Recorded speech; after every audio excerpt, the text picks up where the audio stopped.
Bienvenue dans MakerCast, le podcast des créateurs de contenu. Alors, je suis un peu malade là, je pense que c'est à cause de la clim. Et comme ce matin, je viens de passer là 2 heures à enregistrer la formation de la semaine prochaine. J'en avais un petit peu marre d'être assis avec mon iPad devant moi, donc j'ai décidé d'enregistrer ce podcast en marchant, donc en reprenant le micro Shure que je branche sur mon iPhone, et de le faire en total impro. Et je vais te parler de toute façon d'un sujet que je connais bien puisque j'en suis un peu victime. C'est la pression sociale de faire une vraie boîte. Et quand tu crées du contenu, alors on a un statut qui est un peu particulier, nous les créateurs de contenu, quand on vit notre activité, c'est que on est entrepreneur par définition, puisque moi j'ai un statut de SASU, tu vois, donc j'ai une entreprise qui s'appelle BM Prod, si tu veux tout savoir. Donc on est entrepreneur, on gagne notre vie par nous-mêmes, mais on n'est pas vraiment considéré comme des entrepreneurs parce que, pour une raison simple, c'est qu'on n'a pas de salariés, qu'on n'a pas de bureau. C'est-à-dire qu'on travaille de chez soi ou alors de n'importe où, en voyage, on travaille tout seul, on n'a pas vraiment besoin de salariés. Moi j'ai quelques personnes qui m'aident à faire ce que je fais, mais c'est plutôt des prestataires. J'ai pas besoin d'avoir un salarié à plein temps, et j'ai pas envie d'avoir à gérer un salarié à plein temps. Et j'ai pas envie non plus d'avoir de bureau. Moi je suis très bien à travailler chez moi ou en voyage, j'ai vraiment pas besoin de tout ça. Mais le problème c'est que quand on parle, finalement il y a un peu de la... c'est comme sur YouTube, il y a la vanity metrics. Les entrepreneurs ils ont leur vanity metrics, et c'est quoi la vanity metrics de l'entrepreneur? C'est d'abord bien sûr c'est le chiffre d'affaires, qui veut pas dire grand chose, parce que ce qui est important c'est le résultat, c'est le bénéfice, c'est ce qui te reste à la fin. Deuxième vanity metrics qui veut pas dire grand chose, c'est le nombre de salariés. Et troisième vanity metrics, c'est le nombre de mètres carrés qu'il y a dans les bureaux, tu vois. Et on a l'impression que une vraie boîte c'est ça finalement, faut qu'il y ait un truc en dur, faut qu'il y ait un truc visible, faut qu'il y ait une partie émergée de l'iceberg qui soit importante. Et c'est vrai que quand tu es créateur de contenu, au bout d'un moment tu peux te sentir un peu... tu peux avoir un peu la pression que vont te donner tous les autres, de dire mais quand est-ce que je vais créer une vraie boîte? Et moi c'est souvent une question qu'on me pose. Alors ça vient rarement des gens qui m'écoutent, ça vient surtout de mon entourage proche, ou des gens qui suivent pas trop ce que je fais mais à qui je parle de ce que je fais. C'est ah ouais, c'est sympa ton petit truc de podcast machin là, mais quand est-ce que tu fais une vraie boîte? Quand est-ce que tu crées un vrai truc? Parce que pour eux c'est pas une vraie boîte. Et c'est vrai que quand t'as passé, quand t'as passé des années à rêver de faire ce que tu fais, à dire un jour j'aurai cette liberté de pouvoir vivre de ma passion, de pouvoir faire ce que j'aime, de pouvoir bien gagner ma vie en faisant quelque chose qui me passionne, mais ça va être génial, tu vois, je vais faire des jaloux, parce que là aujourd'hui ça me paraît tellement bien, et tu te rends compte que quand tu le fais, il y a des gens qui vont juste te dire... ouais c'est de la merde ce que tu fais, c'est pas une vraie boîte, t'as pas de salariés, t'aides personne, t'apportes pas de valeur. Il y a aussi plein de gens qui vont dire, alors ça je pense c'est davantage de la jalousie, mais il y a plein de gens qui vont dire que tu sers à rien, que t'apportes pas de valeur, machin, que eux ils sont tellement plus utiles en tant que salariés. Enfin bref, je pense que c'est des choses que tu as dû connaître si tu es créateur de contenu aujourd'hui. Si tu vis pas encore de ce que tu fais, c'est des choses que tu vas connaître. Et donc il y a sûrement un jour où tu vas vraiment te poser la question sérieusement, qu'est-ce que j'ai envie de faire ? Est-ce que j'ai envie de créer, entre guillemets, une vraie boîte? C'est-à-dire, est-ce que j'ai envie d'avoir des salariés? Est-ce que j'ai envie d'avoir des bureaux? Est-ce que j'ai envie de commencer à finalement m'enfermer dans un nouveau truc, dans de nouvelles règles, mais que j'aurais créé moi-même? Ou est-ce que j'ai envie finalement de continuer à designer un système qui est fait sur mesure pour moi, qui me plaît et dans lequel je suis bien?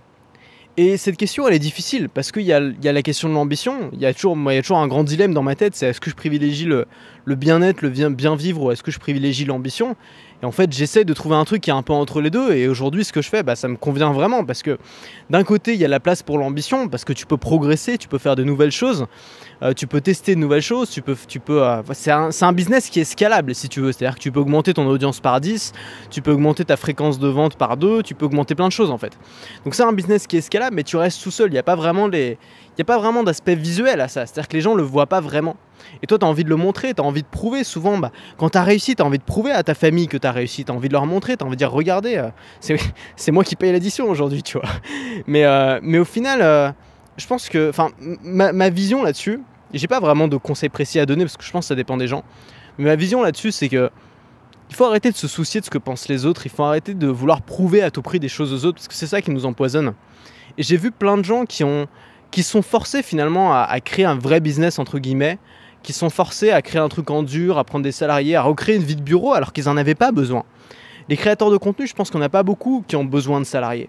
Ça peut nous aider évidemment, mais moi personnellement j'en ressens pas le besoin, j'en ressens pas l'utilité. Et il y a plein d'autres manières de scaler, il y a plein d'autres manières de vendre plus, il y a plein d'autres manières de faire plus que de prendre des salariés. Parce que si tu es créateur de contenu, de toute façon, ton produit, ce sera ton contenu, ce sera ce que tu vas faire toi, ce sera quelque chose d'artisanal.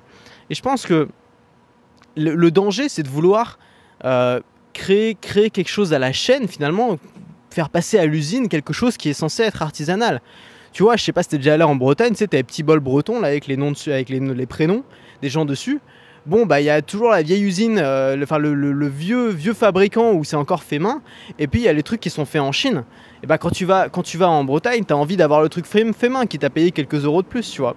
Et bah, c'est un peu pareil pour ton contenu, c'est-à-dire que oui, tu peux prendre des salariés pour faire le contenu à ta place, et pour déléguer, pour créer des chaînes finalement de contenu avec plein de gens qui bossent, mais ça n'aura jamais la même valeur que le contenu que tu vas créer toi-même si tu considères que ta force, ta vraie valeur, c'est d'être créateur de contenu. En fait, tout dépend de ce que tu considères comme ta vraie valeur et ce que tu considères comme ta vraie passion et les raisons pour lesquelles tu t'es lancé. Est-ce que les raisons pour lesquelles tu t'es lancé, c'était pour être libre ou est-ce que c'était pour monter un business?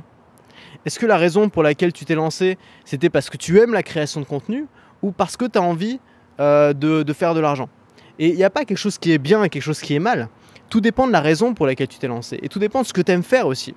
Est-ce que tu es bon dans la création de contenu ou est-ce que tu le fais simplement jusqu'à pouvoir faire autre chose? Est-ce que tu aimes créer du contenu ou est-ce que tu le fais provisoirement jusqu'à ce que tu puisses scaler et faire un truc en dur? Donc je pense que c'est surtout des questions... En fait, je pense que la seule personne qui a la réponse, c'est toi-même. Et donc il faut faire attention à la pression que mettent les autres sur soi parce qu'on a tendance à faire des conneries sous la pression des autres ou pour faire comme tout le monde ou pour faire ce qui nous semble juste sans forcément se poser la vraie question qui est qu'est-ce que je veux vraiment moi? Qu'est-ce que je sais vraiment faire moi? Pourquoi est-ce que j'ai fait ça moi? Et moi, donc je suis arrivé à cette espèce de carrefour où je me disais mais qu'est-ce que je veux vraiment? Est-ce que je veux créer un business en dur? Est-ce que je veux créer une start-up?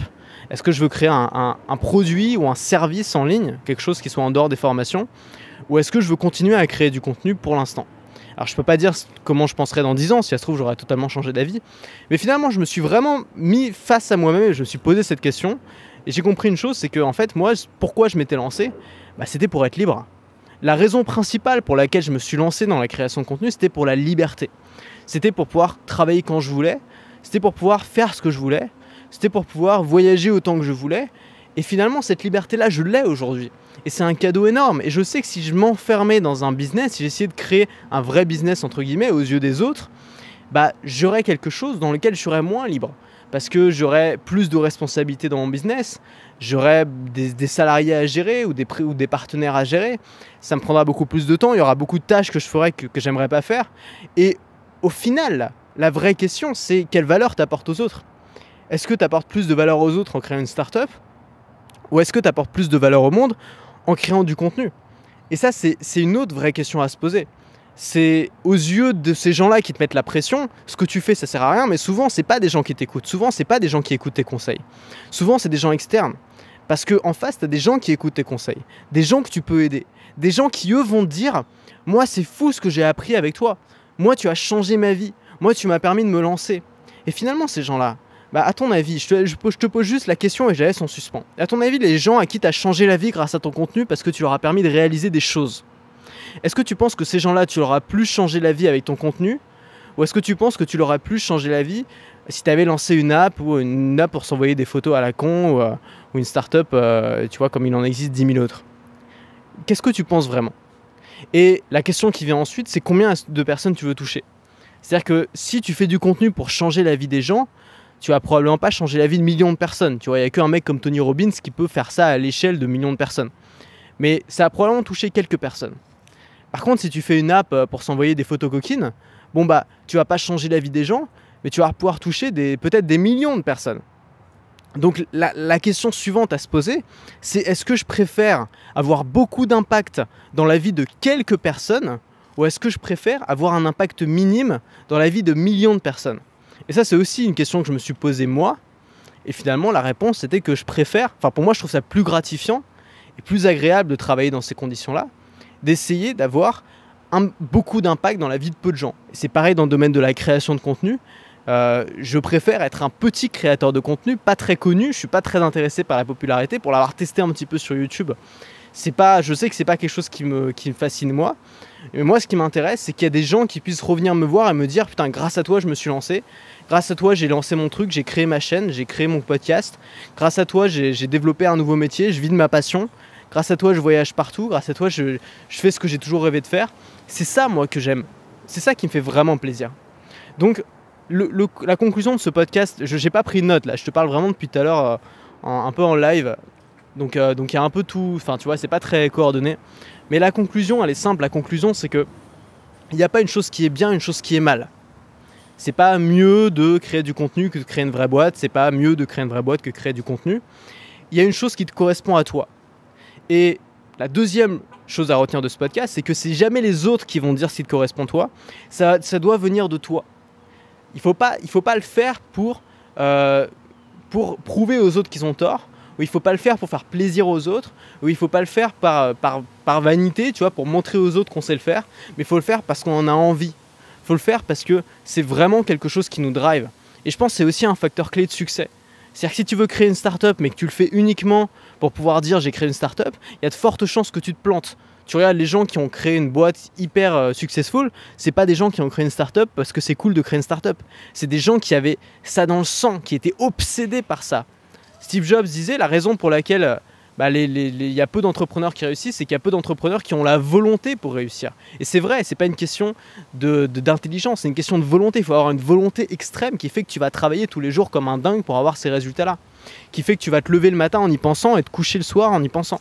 C'est ça qui va faire que tu vas réussir. C'est ça le facteur clé de ta réussite. Et de la même manière, dans la création de contenu, le facteur clé de ta réussite, le facteur clé de ton succès, ça va être ta passion dans ce que tu fais. Ça va être est-ce que tu te lèves le matin en pensant au contenu que tu vas créer aujourd'hui ? Est-ce que tu te couches le soir en étant satisfait de ta journée parce que tu as pu créer quelque chose, parce que tu es fier de ça ? C'est un équilibre à trouver.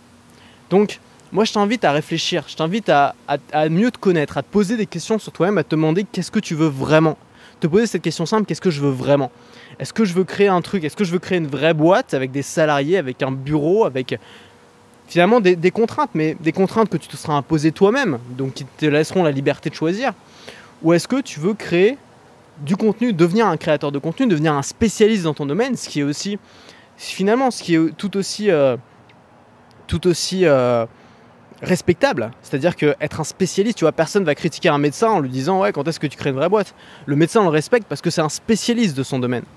Bah là c'est la même chose. Est-ce que tu veux devenir un spécialiste de ton domaine, devenir un expert de ta thématique, changer la vie des gens et faire un truc à la fois qui te permet vraiment de kiffer et d'être libre ?